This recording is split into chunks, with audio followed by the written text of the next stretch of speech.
Hello. Today, following the last two sessions, we will have the third session from the book It's Okay to Be Unique. Today's topic is about what things our autistic children fear, which are often not well understood by the general public, and how to understand, respond to, and support them in dealing with these fears. Now, I will introduce part of the fourth chapter. The title is Overcoming the Fear of Trusting Nothing, and it discusses how to help our children manage their fears and how to gain their trust. There are three major things that our autistic children find hard to trust: their own bodies, the world, and people. The biggest issue for the majority of people on the autism spectrum is that they have difficulty trusting. The first of these is that they do not trust their own bodies. We can see that they become extremely anxious even with minor illnesses like a cold. The second is that they do not trust the world. For example, they become very anxious when a toy breaks or there is a change in their daily routine. Here is the case of Dennis,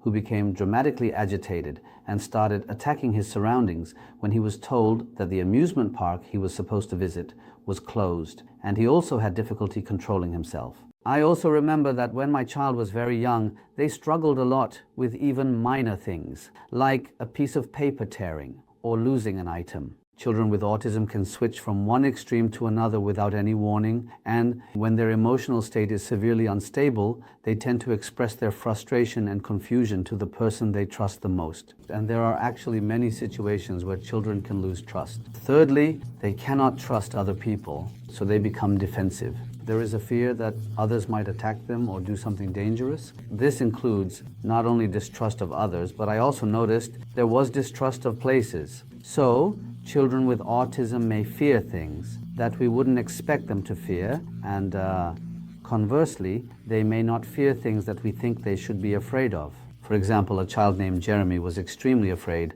of butterflies. To support him, there was a case where we used paper butterflies to let him see them fly, and showed him butterfly books to demonstrate that they are harmless. Conversely, there are cases where our children do not fear things that are actually very dangerous. A typical example is that they like to climb to high places. This is because they are immersed only in the momentary feeling and do not worry about the consequences. Of course, it is not easy, but safety education is necessary. It is said that children try to maintain their own stability by controlling their environment. In other words, being attached to objects, remaining silent, or continuously saying what they want to say are some of the ways they do this. An example is Grace, who reportedly did not speak at all after transferring schools. This was due to fear.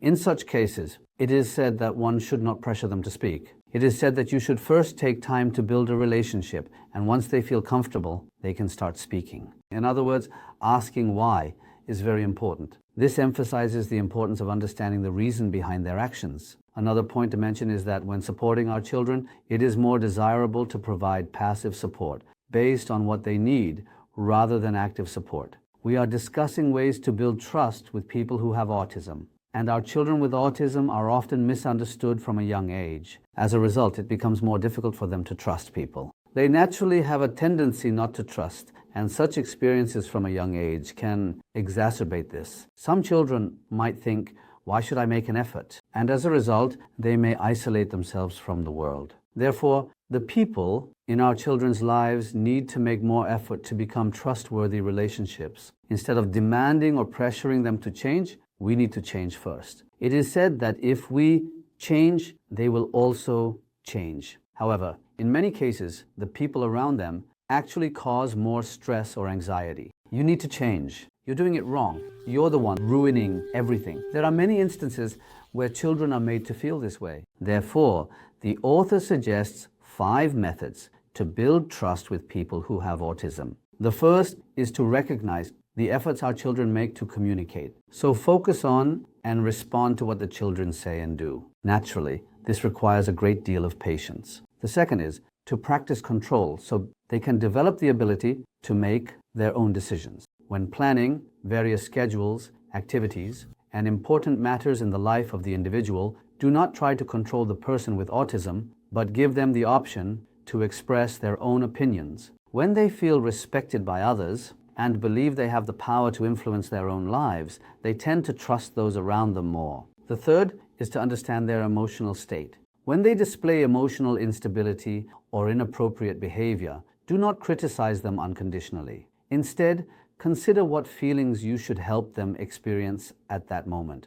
What can I do to alleviate their anxiety? This means acting based on these considerations. The fourth point is to become someone they can rely on, trust, and is transparent. People with autism often do not understand subtle meanings, social rules, or expectations well. It is necessary to explain things more clearly to them and make them feel respected. The fifth point is to celebrate their achievements. Instead of focusing on what the child did wrong or struggles with, focus on what they did well. This way you can boost the child's self-esteem and help them form desirable relationships with others. The fifth chapter begins with the title, Overcoming Emotional Memories, and our children often have many such cases. First, it talks about a case involving a child named Julio, who would scream and hit his head when stopped at a traffic signal. Naturally, the parents couldn't understand why, so they tried all sorts of guesses. Like detectives, after making various guesses, they discovered that there was a building at the intersection that resembled the hospital where the child had received a very painful treatment. So realizing that this was difficult for their child, Julio,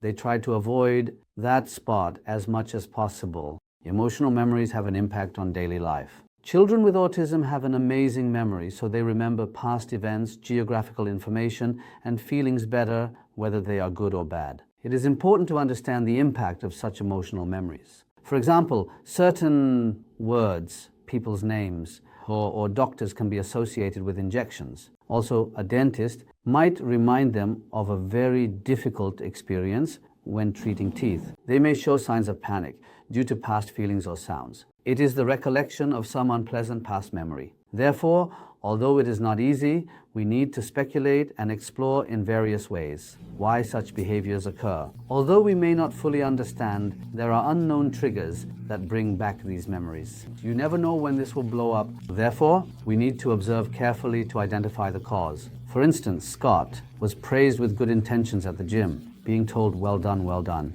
but Scott reportedly disliked it very much. Speculating, although it's unclear if this was exactly known, the author mentions that in the past, Scott disliked sessions with a behavioral therapist, and that teacher habitually said, well done. So this remained as a negative memory, and hearing well done at the gym became difficult for him. Additionally, a student named Alice reportedly started crying every day at 11:30 a.m. Later, it was discovered that she used to swing at that time and she cried because it was gone, making her sad. As such, finding the cause can be quite challenging, but nevertheless, it is necessary to make an effort to identify it. When a child reacts with intense behavior, regardless of what has been observed normally, or when the child consistently feels anxious or fearful about a specific person, place, or action, or when they repeatedly talk about words related to a specific person, place, or action on their own, there is a significant possibility that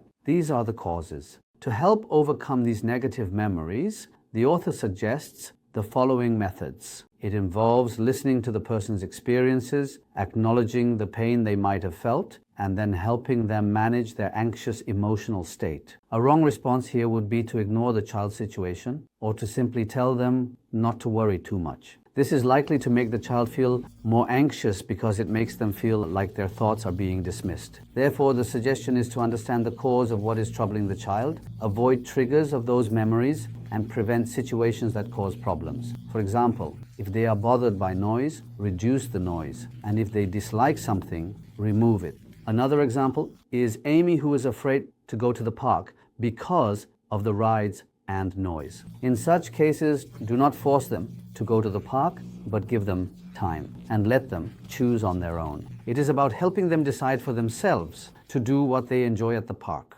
and avoid what they don't like. Another example is a child named Marquise, who was very afraid of dental treatment. In such cases, providing headphones or musical toys can help overcome the fear, and it's important for the dentist to proceed slowly to turn it into a positive memory. My child also found getting a haircut very difficult when they were very young. It seemed to be because of the sound of the hair cutting machine. So we found a children's hair salon. I remember that at this salon, there was a screen in front where they played my child's favorite cartoon video while getting a haircut. As such, forcing them only creates new anxiety and fear for our children. Therefore, instead of trying to control the child, we should help them make their own choices. Also, in the 6th chapter, it is mentioned that we need to understand the unique communication methods that only our children have.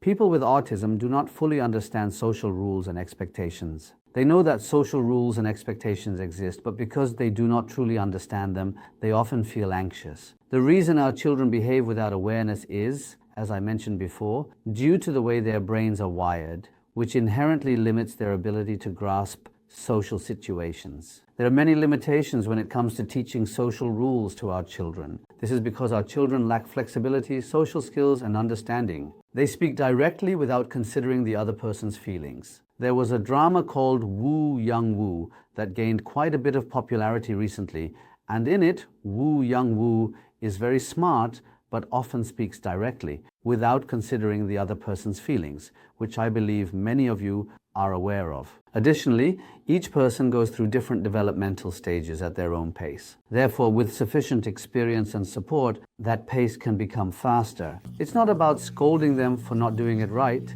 but rather praising their hard work and helping them understand the situation. Our children, in fact, often struggle to understand the emotions of others. Therefore, if they find it difficult to understand social situations, understanding emotions becomes even more challenging.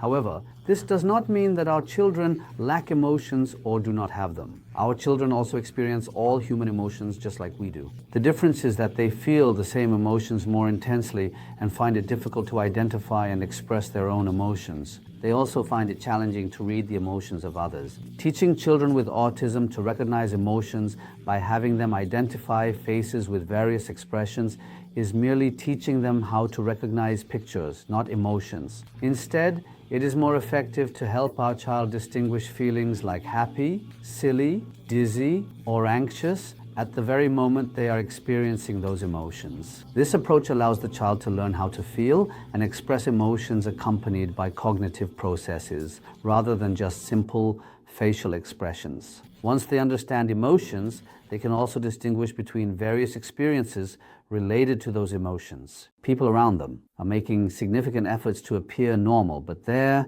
are considerable errors in this approach. This is because the focus is on teaching so-called social skills rather than social understanding. The goal is to make them appear normal, which the author describes as a very mechanical approach. A prime example of this, as mentioned before, is training to make eye contact. People with autism find making eye contact very difficult. The author argues that making eye contact is merely a Western cultural practice and is not necessarily required. This is said despite the author being Western themselves. Among children with autism, some express their difficulties not through language, but in various other ways. Therefore, we need to ask, what is making the child uncomfortable? When our children cannot express themselves verbally, we need to observe them very closely and make guesses in various ways. Then we should engage in activities that the child enjoys in a very creative manner. Here, the term creative manner is indeed a challenging concept. However, in order to come up with these creative methods, understanding and observing our children must come first, and if that is achieved, I believe we can develop many good methods. With today's 3rd session, we have completed part 1 of the book, It's Okay to Be Unique. Next time, I will introduce part 2, which is about living with autism. Thank you very much for watching until now. See you next time.